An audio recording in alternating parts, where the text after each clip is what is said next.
Welcome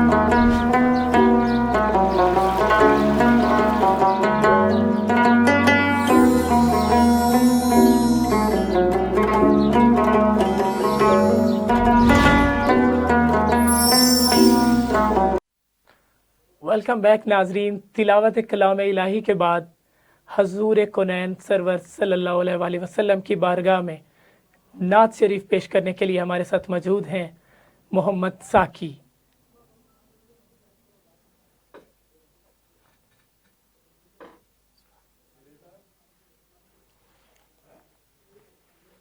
شہر دنیا میں نہیں کوئی مدینے جیسا، شہر دنیا میں نہیں کوئی مدینے جیسا، ساری دنیا ہے سمندر وہ سفینے جیسا، سبحان اللہ.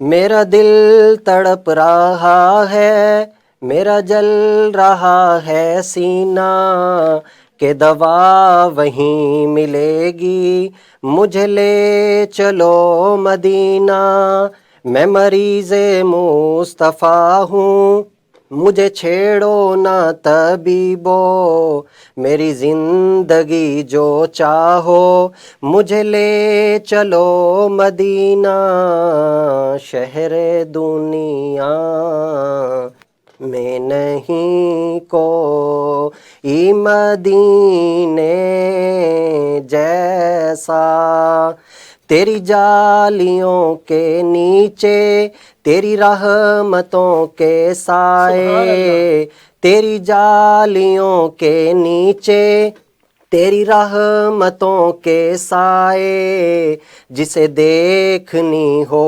جنت وہ مدینہ دیکھ آئے، تیری جالیوں کے نیچے تیری رحمتوں کے سائے، جسے دیکھنی ہو جنت وہ مدینہ دیکھ آئے، روزے کے سامنے میں یہ دعائیں مانگتا تھا، میری جان نکل تو جائے یہ سما بدل نہ جائے، شہر دنیا میں نہیں کوئی مدینے جیسا، ساری دنیا ہے سمندر وہ سفینے جیسا، شہر دنیا.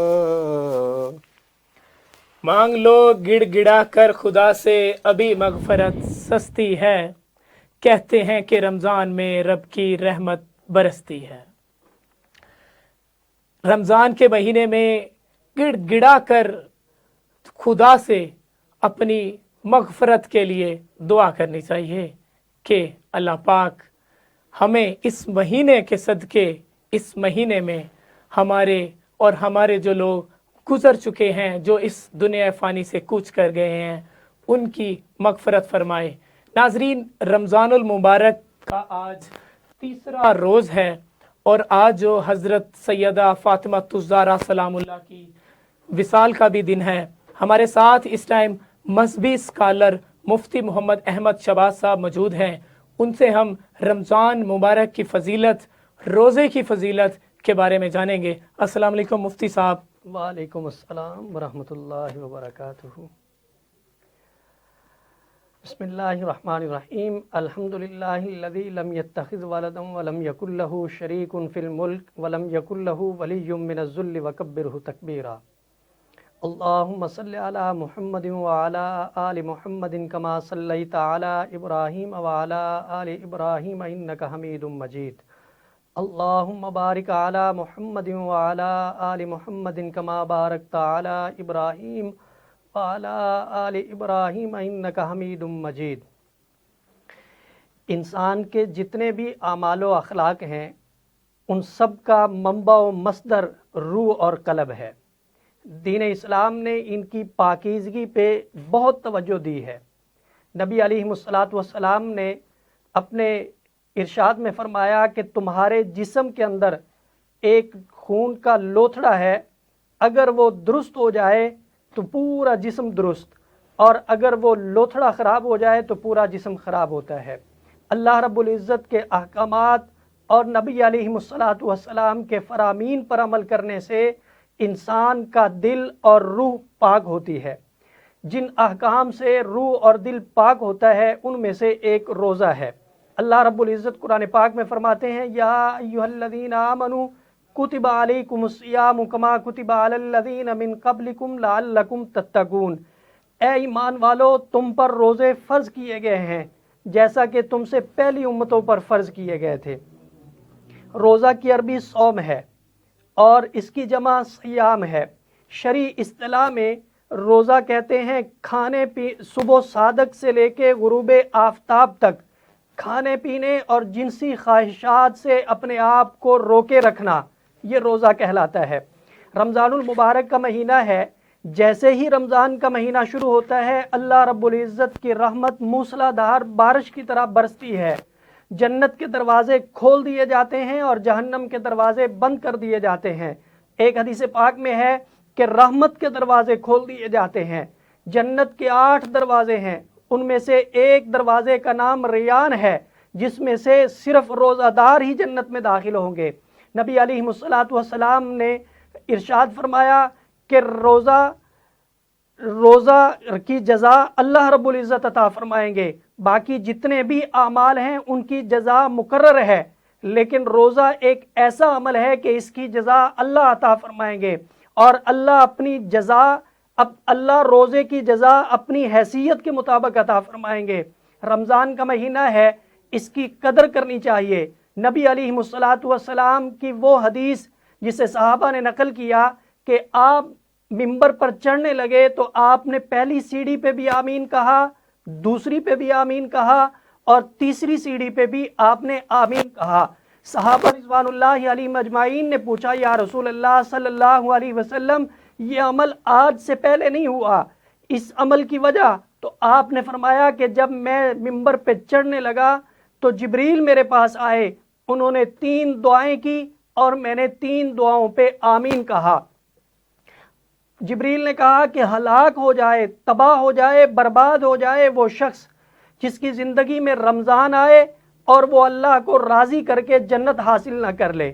اب دیکھیں یہاں دعا کرنے والا کون ہے؟ فرشتوں کا سردار، اور آمین کہنے والا کون ہے؟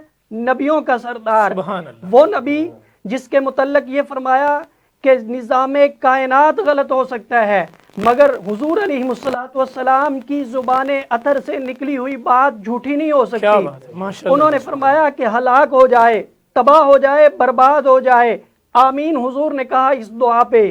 اس دعا کی قبولیت میں کوئی شک نہیں ہو سکتا، جسے فرشتوں کا سردار کرے اور نبیوں کا سردار آمین کہے۔